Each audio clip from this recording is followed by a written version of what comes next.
Ladies and gentlemen, today I will be discussing the topic of Japanese internment. So, what is Japanese internment? Well, the Japanese forces attacked Pearl Harbor on December 7th, 1941, or as FDR stated, a day which will live in infamy. The Japanese intended to paralyze the entire American Pacific Fleet, which they were somewhat quite successful in doing. This was not just a regular act of war, though. It was a complete surprise to the American people. Being a complete surprise, the American people were in shock and disarray. This would be the single factor bringing the U.S. into the war in the Pacific theater. With such shock came hysteria. Everybody pointed their fingers towards folks of Japanese descent, citizen or not. They all wondered if the Japanese were actually spies who were committing espionage and sabotage against the U.S.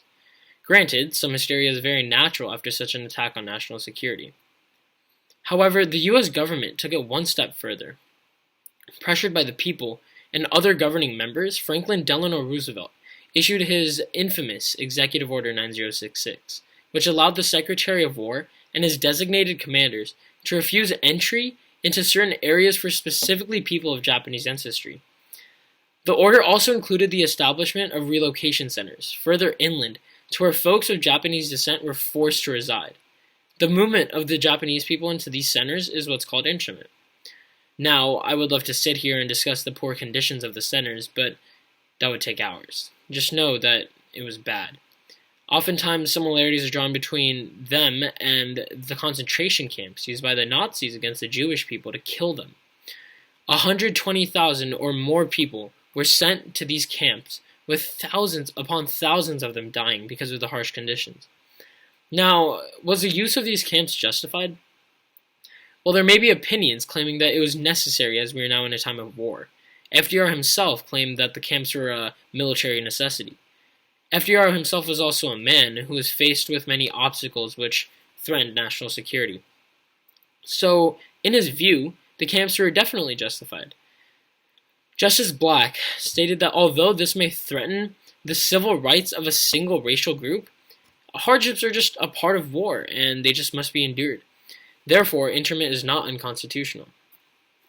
However, I do not believe in this ideology, nor that the camps were a justified method of dealing with the situation. Fred Korematsu was a man who was arrested for refusing to enter the internment camps. In other words, Fred Korematsu was a man who was arrested for standing up for his basic rights, which are protected under the 14th and 15th Amendments to the United States Constitution. Forcefully relocating just one race of people, aside from politics, is just inhumane. Just because there are some suspicions derived from a wave of hysteria does not imply that such suspicions are true. Hysteria is often a result of an absence of critical thinking. Clearly, actions were wrongly taken through just emotion. It is simply illogical to conclude that all members of Japanese descent could possibly be spies. As Justice Robert Jackson stated, if we convict the Japanese people in the U.S. because we are at war with Japan, then how come we do not convict the German people in the U.S. since we are also at war with Germany? The internment of Japanese individuals is contradictory to the fundamental beliefs of this great nation. We are based on the principle that this is a nation of equal opportunity. There's nothing equal about targeting Japanese people. Regardless of whether we are at a time of war or not, Japan is a threat to national security, not Japanese Americans. The internment of the Japanese is an act of pure racial injustice. Therefore, it is morally and politically incorrect for that time or any time for that matter. Thank you.